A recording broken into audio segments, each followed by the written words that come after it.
係休閒同埋技術潛水咧，個分別就係能唔能夠直接升水，離開個水去到水面。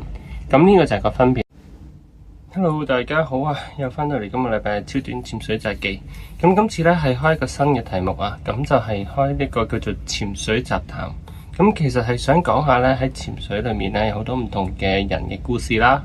咁本來咧第一個題目咧係唔想講馬代嗰單意外嘅，咁但係咧因為又見到其實最近有啲文章啦都講起就係話馬代嘅事件啦。咁其實有一篇我覺得幾好嘅，咁佢就講到咧就係話其實潛水咧係分咗兩種嘅，就係休閒潛水同埋呢個嘅技術潛水。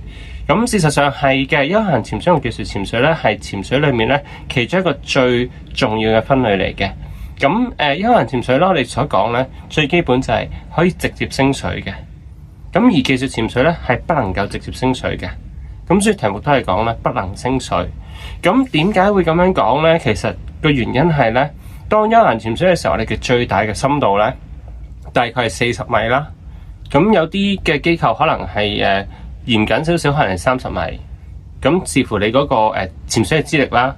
咁而喺呢個技術潛水裏面咧，我哋個深度咧好有機會咧係多過40米，或者咧係因為我哋有一個叫 overhead 嘅地方，即係譬如我哋入去 cave 一個洞穴裏面，或者去沉船嗰度咧，咁其實咧我哋唔能夠咧係直接向上升而離開到嗰個地方而升上水面嘅，所以我哋係話不能夠升水嘅一個狀況。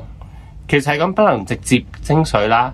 咁而休閒潛水咧係我哋會避免咗，就係話唔可以直接升水嘅地方，先有 overhead 嘅地方我哋唔去啦，或者係就算有 overhead 係一個小嘅 overhead 啦。咁而係個深度係比較淺啦。咁所以咧係呢個係最重要嘅分別，就係大家要知道就係休閒同埋技術潛水咧個分別就係能唔能夠直接升水，離開個水去到水面。